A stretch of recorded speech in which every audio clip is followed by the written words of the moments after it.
अनसुयेच्या आणि अत्री मुनींच्या पोटी अनसुयेच्या पोटी दत्तात्रयांचा जन्म झाला आणि ती वेळ होती हेमंती मृगशीर्षी संध्याकाळी, हेमंती मृगशीर्षी संध्याकाळी प्रदोष समयाला पदनत रक्षक ऐसा, पदनत रक्षक ऐसा दत्त प्रभू पौर्णिमेस अवतरला, पदनत रक्षक ऐसा दत्त प्रभू पौर्णिमेस अवतरला।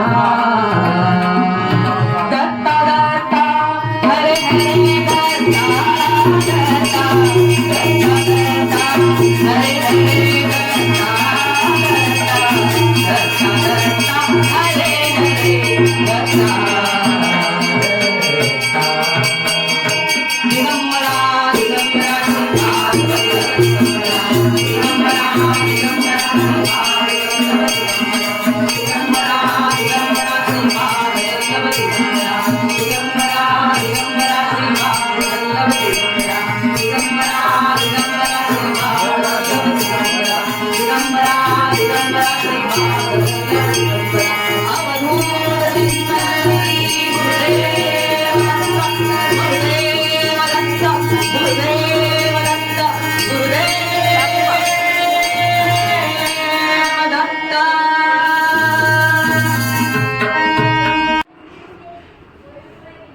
नमस्कार, मी ढाणूची प्रगती आणि आपण आहोत ढाणू येथील श्री गजानन महाराज मंदिरामध्ये आणि आज आहे दत्त जयंती आणि दत्त जयंती निमित्त आपल्या बरोबर बोरिवलीहून श्रावणीताई सामंत आलेले आहेत। जय गजानन। ओके, ताईंनी एवढं सुंदर कीर्तन केलं होतं, म्हणजे ताई मला खरंच म्हणजे मी खूपच म्हणजे मला शब्द नाही भेटत तुमच्या कीर्तनाची काय सांगता येईल त्याला, खूपच सुंदर तुम्ही कीर्तन केलं होतं। स्तुती खरंच खरंच म्हणजे स्तुती करायला पण मला शब्द सापडत नव्हते, एवढी छान त्यांनी कीर्तन केलं। तर ताई तुम्हाला म्हणजे कधीपासून तुम्ही हे कीर्तन सुरू केलं?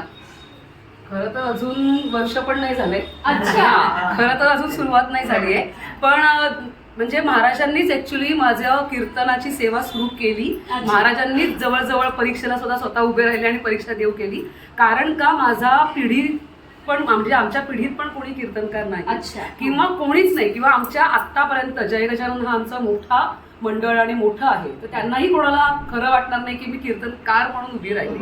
त्याच्यामुळे खरं तर कीर्तनकार ही पदवी महाराजांनीच देऊ केली असं वाटतं मला, आणि तेच करवून घेतात। कारण म्हणतात ना, शाळेमध्ये सुद्धा निबंध लिहायला सुद्धा 10 वेळा पाठ करायची, बरोबर, पण आता उभं राहिलं की महाराजच सुचवून घेतात आणि महाराजच करवून घेतात। त्याच्यामुळे अजून कीर्तनकार मी स्वतःला नाही म्हणू शकत। पण तुम्ही म्हणताय की वर्षभरच झालेले आणि वर्षभरामध्ये एवढा अगर तुमची प्रगती झाली आहे, ही सगळी महाराजांची कृपा आहे। कारण का खरोखर लोकांना कीर्तनकाराची पदवी दिल्यानंतर बाहेर पडल्यानंतर कीर्तनाला सेवा द्यायला येते म्हणून सांगावं लागतं, पण महाराजांची इतकी अगाध कृपा आहे की ज्या दिवशी परीक्षा दिली तेव्हापासून महाराजांनीच सुरुवात करून दिली। म्हणजे एक आत्ता मी सध्या जे काही ग्वालियरमध्ये गेले, अप्पा महाराजांसारखे मोठे मोठे कीर्तनकार त्या गादीवर कीर्तन करून गेले, आणि त्या कीर्तनकारांच्या गादीवर जाऊन मला महाराजांनी सेवा द्यावी आणि हे फक्त आणि फक्त महाराजांचं आहे। त्याच्यामुळे म्हणून मी म्हणेन की जितकी महाराजांची सेवा कराल तितकं महाराज तुम्हाला कुठे आहात आणि कुठेपर्यंत पोहोचवू देतील तेच सांगू शकतो। क्षणाला तुम्हाला दत्तगुरु म्हटल्यावर काय आठवतं? दत्तगुरु म्हटलं की फक्त आणि फक्त मगासचा श्लोक, सत्वम लघु प्रकाशकम इष्टम उपस्तंभकम चलम च रजः गुरुवर्णकमेव प्रदीप वचार्थो वृत्ती। सत्व, तम आणि गुणांचं त्रैगुण्य असलेलं ही दत्तात्रय स्वरूप मूर्तीच डोळ्यासमोर येते। सर्वांना दत्त जयंतीच्या शुभेच्छा। खरं म्हणायला गेलं तर हे स्थान मला श्रावणीताईला असेच सांगायचं आहे, म्हणजे मी ताई म्हणणार कारण श्रावणी म्हणावं असं मला वाटतं। श्रावणी खूप छान नाव आहे आणि उच्चारायलाही छान वाटतं, तर मी श्रावणीला असं सांगेन की ही खरं तर या ठिकाणी येऊन कीर्तन करायला मिळणं हे खूप भाग्य लागतं, कारण ही दादांची तपोभूमी आहे आणि दादांविषयी सर्वांना माहिती आहे। दादांनी किती मोठ्या मोठ्या कीर्तनकारांना सुद्धा या ठिकाणी येऊ दिलेलं नाही, पण या ठिकाणी येऊन कीर्तन करणे आणि या गादीवर उभं राहणं महाराजांच्या समोर हे खरोखरीच भाग्याचं लक्षण आहे। पण यावेळेचा योग म्हणजे गुरुवार आणि दत्त जयंती, आणि खरोखर या दादांची काहीतरी योजना आहे आणि याच्यानंतर पुढे पुढच्या 2027 मध्ये दादांचा शताब्दी जन्मोत्सव 53 दिवसाचा आहे. त्यामध्ये ताईंची काहीतरी सेवा आपल्याला निश्चित मिळेल हे याची खात्री बाळगतो. आणि महाराजांची आणि दादांची कृपा त्यांच्यावर अशीच राहो, त्यांच्यातून अखंड असा कीर्तनाचा जरा रवत राहो आणि श्रोते मंत्रमुग्ध होत राहो हीच महाराजांच्या चरणी प्रार्थना करतो.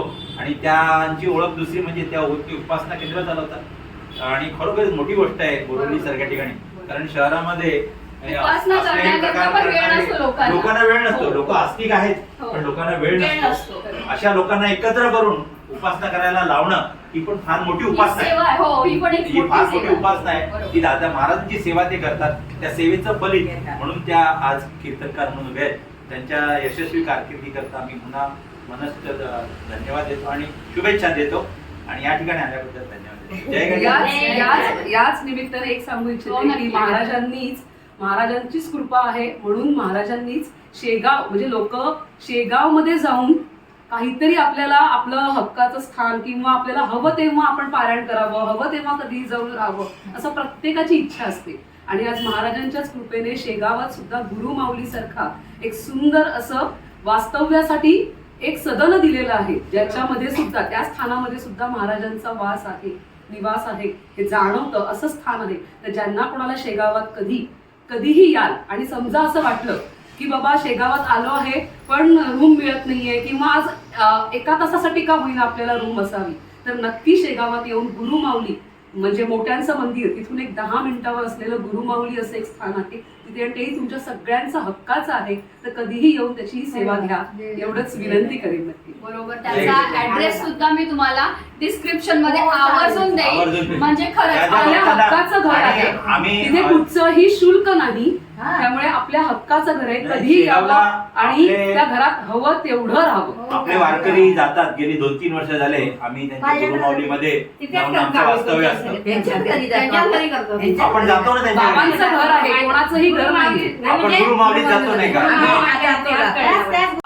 एकमेकांकडे बघत हसतायत की आपलं काय झालं ते आपणच, पण मनातल्या मनात योजनेचा मात्र त्यांना आनंद झाला. आणि इथे मात्र सत्य लोकांमध्ये तिन्ही देवी आपले पती अजून परत आलेले नाहीये, आता काय करावं यावर संकटात पडले आणि परत धावत नारद मुनींकडे गेले.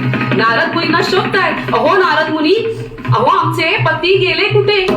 नारद मुनी म्हणतायत, आता आम्हाला काय सांगताय, तुमचं तुम्ही बघून घ्या, जिथे पाठवलत ना तिथेच जाऊन बघा असं म्हटलं. आणि तिघीही मात्र परत कुटीच्या इकडे आल्या. अनसूयेने मात्र 3 संवासिनी आपल्या दारात आलेल्या पाहून हळद कुंकू लावलं, पाणी दिलं आणि विचारपूस केली, कोण आपण?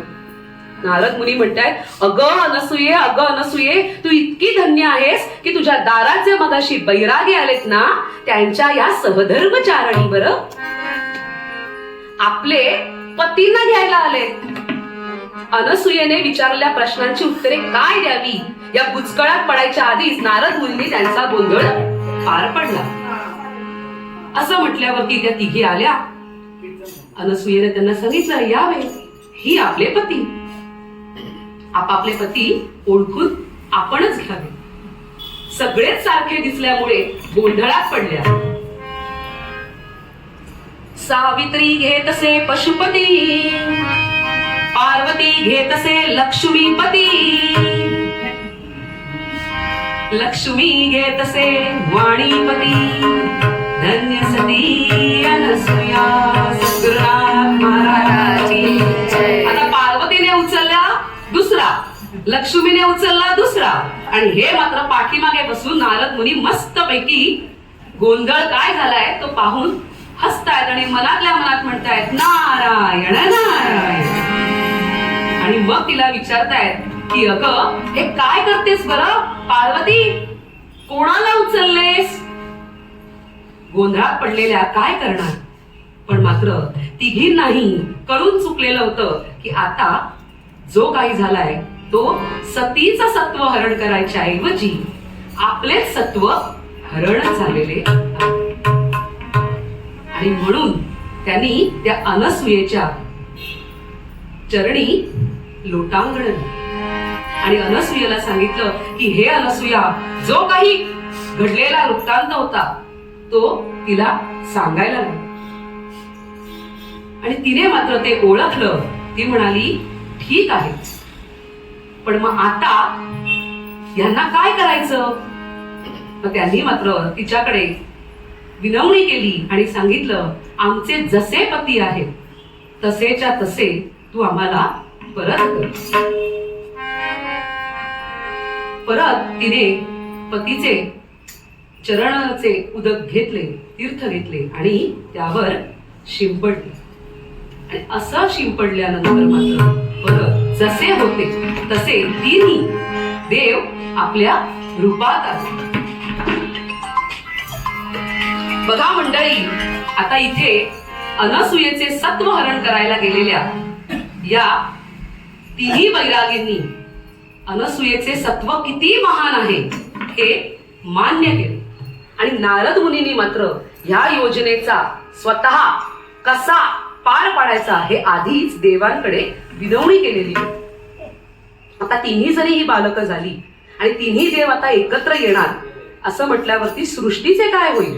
आणि म्हणून एकेकानी आपापल्या स्थानावर जाऊन फक्त विष्णू रूपात असलेला अंश म्हणजेच दत्तात्रय त्यांनी कुटीमध्ये म्हणजेच अनसूयाच्या घरी आणि अत्री मुनींच्या घरी राहावं आणि सगळ्या भूमीचा अंधकार नाहीसा करून ज्ञानाचा प्रकाश द्यावा असे ठरवले गेले. आता यथावकाश मात्र अत्री मुनी गेलेले होते स्नानाला. ते स्नानाला गेलेले असताना स्नान संध्या करून परत कुटीमध्ये आले. आणि कुटीमध्ये आलेले पाहून तिन्ही पती स्वतः सहधर्मचारिणींबरोबर आलेले आहेत आणि साक्षात आपल्या कुटीमध्ये प्रस्थापित झालेले आहेत हे पाहून मात्र त्यांना अतिशय आनंद झाला. आणि ह्याचं वर्णन आपल्याच गजानन महाराजांच्या विजय ग्रंथाचे लेखक दासगणू त्यांनी सुंदर असं वर्णन केलेलं आहे. ते म्हणतात,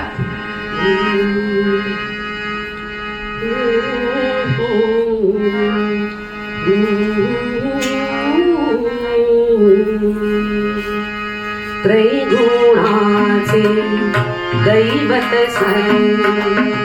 त्रैगुणाचे दैवत झाले दत्तात्रय झाला. त्रैगुणाचे दैवत श्री हरी दत्तात्रय झाला. विधी शंभूच्या घेऊन अंश भुवरी अवतरणा. त्रैगुणाचे दैवत श्री हरी दत्तात्रय झाला. विधी शंभूच्या घेऊन अंश भुवरी अवतरणा. षटकर ऐसे तीन शिरे हो लीले रे धरी रे. षटकर ऐसे तीन शिरे हो लीले रे धरी रे. शूल शंख करी चक्र मनोहर काथे सोई धरी रे. दत्त दिगंबर सो विधि हरिहर. दत्त दिगंबर सो विधि हरिहर. पाहुनी हुई धारा. दासगणोंचे नमन सोया निशिदिनी पद कमला. दत्त दिगंबर सो विधि हरिहर. दत्त दिगंबर सो विधि हरिहर. पाहुनी हुई धारा. दासगणोंचे नमन सोया निशिदिनी पद कमला. सद्गुरुनाथ महाराज की जय, संत कवी दासगणू महाराज की जय. या दासगणूंनी सुंदर असं वर्णन केलंय की ते म्हणतात की अत्री मुनींच्या आश्रमामध्ये तिन्ही देव तिन्ही देवी या साक्षात अवतरल्या आणि या सगळ्याचं सत्व हे कोणाचं तर या अनसूयेचं. आणि त्यांनी त्याचं वर्णन केलं आहे की ते त्रैगुणांचे दैवत श्रीहरी हा दत्तात्रय झाला. आणि कोणाचा अंश तर फक्त श्री विष्णूचा अंश घेऊन या भूवरी तो अवतरला. तो अंश घेऊन फक्त हा दत्त अवतरलाय, पण 3 शिरे या दोघांची शिर आणि 6 हात, षटकर ऐसे 3 शिरे दिलेने धरिले सांगते, दिलेने हे धरले आणि मग शूल शंख चक्र. आणि इथे मात्र दासगणूंना हा अभंग लिहिताना कमंडलू दिसलेला आहे. पूर्वरंगामध्ये तुकाराम महाराजांना गदेत साक्षात्कार झाला आणि दासगणूंना मात्र कमंडलू एका हातात असलेले आणि म्हणून चक्र करी कमंडलू आणि काखे जोळी धरी असा हा दत्त दिगंबर जो विधी हरी आणि हर, महेश आणि विष्णू जो विधी हरिहर हा पाहून हा मुनी म्हणजेच अत्री मुनी प्रसन्न झाला. आणि म्हणून पुढे म्हणतात की दासगणू नमन असो निशी दिनी, सकाळ रात्र अहोरात्र या चरणांचाच फक्त मला दर्शन घडू द्या. आणि मग मात्र कुटीमध्ये अत्री मुनी अनसूयेला सांगतात की तुझ्या या सत्वामुळे आज ही आपली कुटी खूप भाग्यवान झालेली आहे. तर आता मी तुझ्या या सत्वावरती अतिशय प्रसन्न झालेलो आहे. माग, काय मागायचं ते वर माग. असं म्हटल्यावरती मात्र अनसूया म्हणते, नारद मुनींकडे पाहते की नारद मुनींनी आशीर्वाद दिलेलाच आहे की पुत्रवती भव. आणि म्हणून ती नारद मुनींकडे पाहते. नारद मुनी म्हणतायत नारायण नारायण, तुम्ही जो मला वर दिलात तोच मी ह्यांच्याकडे आता इच्छा म्हणून मागणं करते. आणि तिने अत्री मुनींना सांगितलं, नारदांनी मला पुत्रवती भवाचा जो आशीर्वाद दिलाय तीच माझी इच्छा आहे, तेच तुम्ही मागणं करा. आणि त्यावर अत्री मुनी म्हणतात तथास्तु. असं म्हटल्यावरती सगळे देवांनी सुद्धा आणि सगळ्या देवींनी सुद्धा तिच्यावरती प्रसन्न होऊन तथास्तु म्हटलंय. आणि त्या कुटीमध्ये फुलांचा वर्षाव झालेला आहे. आणि ह्या सगळ्या परत आपल्या स्थानावर गेल्या. यथावकाश पुढे जाऊन दोघांनाही अनसूयेच्या आणि अत्री मुनींच्या पोटी, अनसूयेच्या पोटी दत्तात्रयांचा जन्म झाला. आणि ती वेळ होती हेमंती मृगशीर्षी संध्याकाळी, हेमंती मृगशीर्षी संध्याकाळी प्रदोष समयाला. पदनत रक्षक ऐसा, पदनत रक्षक ऐसा दत्त प्रभू पौर्णिमेस अवतरला. पदनत रक्षक ऐसा दत्त प्रभू पौर्णिमेस अवतरला. दत्ता दत्ता हरे हरे दत्ता दत्ता दत्ता हरे हरे दत्ता दत्ता दत्ता हरे हरे दत्ता. दिगंबरा दिगंबरा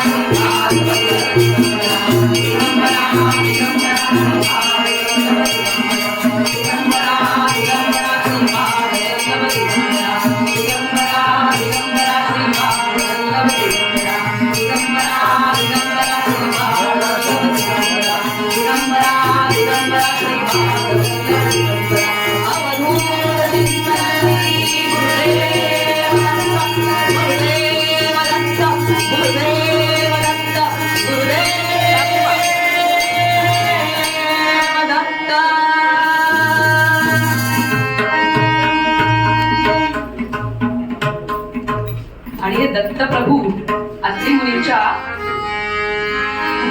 जन्माला आले आणि अनसूयेने मात्र त्यांना हातात घेतलं.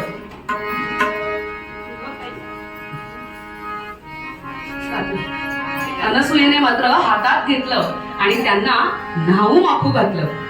आणि न्हाऊ माखू घातलं, आंघोळ घातली आणि मग सुंदर असा पाळणा केला.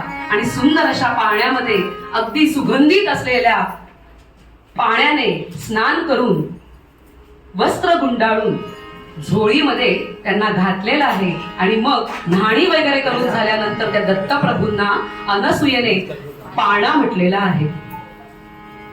गुरुजी हो गुरुजी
हळू ती दोरी तुटेल हळू.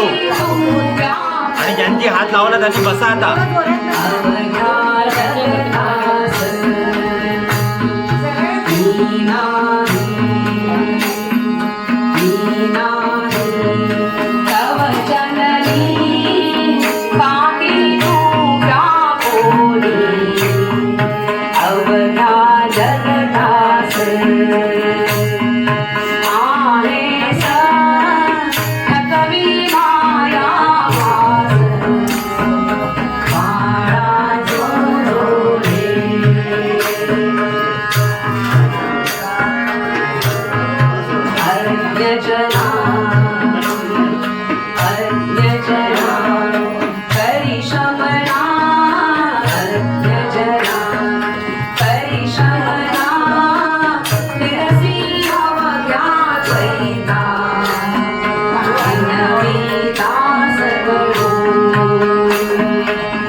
दिवशी झाला आनंद नाचू लागले मुनी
श्री गुरुदेव दत्त. वीर समर्थ. आता मी जे पद काही म्हणणार आहे ते चाफळला दासबोध अभ्यास वर्ग असतो त्या ठिकाणी आम्ही हे प्रार्थना म्हणतो ती तुम्हाला मी म्हणून दाखवतोय. कुठे कोणता वेद वेदांत पाहू, कुठे शास्त्र संभार शोधित जाऊ, कशाला कुणाला पुसू ब्रह्मशोध. मला दास बोधीच लाभेल ओढ, कसे ओळखू संत पंडित ज्ञानी, कोणा भीक मागू असे मी अडाणी. तसे ना मनाला कुणाचा प्रबोध, मला दास बोधीच लाभेल ओढ. कुठे तीर्थक्षेत्रादी धुंडीत जाऊ, कसे योग अभ्यास सेवून राहू, कसे आवरू शत्रू हे काम क्रोध. मला दास बोधीच लाभेल ओढ. समर्थे दिले श्रेष्ठ अध्यात्म खान, पुरे तेवढी ना कशाचीच वाण. असे लागला मानसी हाच वेध, मला दास बोधीच लाभेल ओढ. नसे शास्त्र विद्या कला ज्ञान काही, पुढे मी सदा संस्कृतीच्या प्रवाही. जरी अज्ञानी बद्ध होईन सिद्ध, मला दास बोधीच लाभेल ओढ. समर्था असे मी जरी पाप खाणी, अति आदरे ऐकली ग्रंथवाणी. जळे पाप राशी मिळे ज्ञान शुद्ध, मला दास बोधीच लाभेल ओढ. मला दास बोधीच लाभेल ओढ. जय जय रघुवीर समर्थ. कृष्णताई नाही म्हणून हे आताच मी धरलंय, नाही तर माझी तेवढी योग्यता नाही आणि पात्रता देखील नाही. आज दत्त जयंतीच्या मुहूर्तावर श्री सौ श्रावणीताई सामंत, हरिभक्त पारायण श्रावणीताई सामंत बोरिवली यांनी या ठिकाणी एकदम सुश्राव्य असं कीर्तन सादर केलेलं आहे. दत्त जन्माचं कीर्तन आपण कित्येक वर्ष ऐकतो आणि प्रत्येक कीर्तनकार आपापल्या परीने त्या दत्त जन्माच्या रहस्याची उकल करत असतो. आज या ठिकाणी तुम्ही नग्न या शब्दाचा जो नवीन अर्थ सांगितला, म्हणजे माझ्यासाठी अगदी अज्ञानी आहे, म्हणजे मला काही एवढं तुमच्या इथं ज्ञान नाही, तर तो खरोखर कोणी व्यवस्त्र म्हणतं, कोणी लग्न म्हणतं. तर या शब्दाचे अर्थ आपण जेवढं या अध्यात्मामध्ये खोल जाऊ तेवढा त्याचा अर्थ आपल्याला उलगडत जातो. तर आज तुम्ही ते खूप छान विशद करून सांगितलं. आणि एक गोष्ट सांगावीशी वाटते, तुमचा आवाज देखील चांगला आहे, कारण तुम्ही जे पद म्हटलं होती आणि खरोखर आज तुमची घाई झाली थोडी, तुम्ही रात्री येणार होतात, आत्ता आलात. पण इकडे म्हणजे आमच्याकडे म्हणजे ही पवारणी कीर्तनाची वगैरे भरपूर असते. श्रोते जरी कमी असले तरी ते खरे श्रोते आहेत. म्हणजे हे सांगायचं होतं मला की तुला 5 श्रोते असले तरी चालतात, पण आवाज आत्मीय जे ऐकणार आहे. हा, तर दादा आमचे म्हणायचे की आपल्याला जे श्रोते हवेत म्हणजे ते कसे असावेत, का खरा भक्त असावा, एक असेल तरी हरकत नाही. तर ऐकणारे आहेत ते खरे. आणि असे आणि सगळे गेली 8 दिवस जवळजवळ आमच्याकडे दिगंबरा या जप चालू आहे. हे सर्वजण जप, सकाळी काकडा जप पारायण सगळं कंटिन्यू करून पण पुन्हा या ठिकाणी घरचं आवरून सगळं या ठिकाणी कीर्तनाला तुमच्या आलेलं आहे. आणि या सगळ्या भगिनींचं कौतुक करावं तेवढं थोडं आहे. आणि याला कारण म्हणजे आमच्या दादांनी घालून दिलेली ही परंपरा आहे, शिकवण आहे. गेली 50 वर्ष ही अखंडित चालू आहे. सर्वांचीच सेवा आहे, ताईंकरांची आहे, पाटलांची आहे, या ठिकाणी सर्व सेवा देणारे सर्वजण. तर तुमचं कीर्तन खूप छान झालं, पण तुमच्या ऋणातून आम्ही मुक्त होऊ शकत नाही. तरी पण त्याला काहीतरी आठवण तुम्हाला बोरिवलीला जाईपर्यंत आठवलं पाहिजे, म्हणून एक आठवण म्हणून आपल्या भगिनी मंडळाच्या सर्वात ज्येष्ठ अशा सुचित्राताई कोयरेकर यांच्या हस्ते सौ श्रावणीताई सामंत यांचा सत्कार होत आहे. आणि आपल्या मंडळाकडून त्यांना पूर्ण फुलाची पाकळी म्हणून ही प्रसादी भेट त्यांनी स्वीकार करावा. ही महाराजांची प्रसादी भेट आहे, ती त्यांचे स्वीकार करावा अशी मी त्यांना विनंती करतो. जय गजानन. त्यानंतर आपल्या या संगीताला म्हणजे कीर्तन म्हटलं की ते संगीत आलं आणि संगीत म्हटलं की तबला पेटी आली आणि तबला पेटीमध्ये आपल्या या ठिकाणी साथ देणारे ते आमचे नेहमीचे कलाकार म्हणजे यशस्वी कलाकार यांची गुण अनेक आहेत. तुम्ही सध्या फक्त त्यांना तबल्यावर बघताय, पण हे योग शिक्षक आहेत, वरिष्ठ आहेत. दोघंही आताच नुकतेच हे पातंजली योग संस्थेला जाऊन आले शिक्षण घेऊन. योग शिक्षक आहेत दोघंही म्हणजे आणि अनेक म्हणजे कामं ते करत असतात सतत. तर हे आमचे राईकरांना कोण देत वादक आहेत, भजनामध्ये तबला वाजवायला येतात. तर ते एका तबला वादकाकडून दुसऱ्या तबला वादकाचा सत्कार होत आहे. सद्गुरू श्री गजानन महाराज की जय. त्यांचा सत्कार करतील. श्री गजानन महाराज की जय.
ओम श्री महाकाली महालक्ष्मी महासरस्वती राजराजेश्वरी आई साहेब बोल अम्मा माता की जय.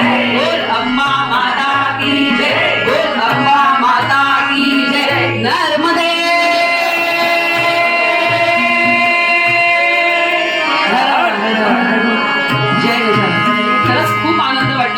दोघांनी खरंच खूप छान साथ दिली आणि तुम्ही सगळ्यांनी सुद्धा एकत्र म्हटल्यामुळे खरंच कमी वेळात जास्त सांगू शकले. खरंच आवडेल मला परत एकदा पण 2 तासाचं कीर्तन. शेगाव येथील गुरुमाऊली या निवासस्थानामध्ये आमच्या वारकऱ्यांची सोय दरवेळी करणारे आणि कित्येक शेगावात येणाऱ्या भक्तांची सोय करणारे ते आज या ठिकाणी आमच्या दर्शनाला आले. आमचं खूप भाग्य आहे आणि मंदिराच्या दर्शनाला आले हे आमचं भाग्य आहे. आजच्या दिवशी म्हणजे तुम्ही आमची सेवा करता पण आमची सेवा आम्हाला तुमची सेवा करायची कधी संधी मिळेल.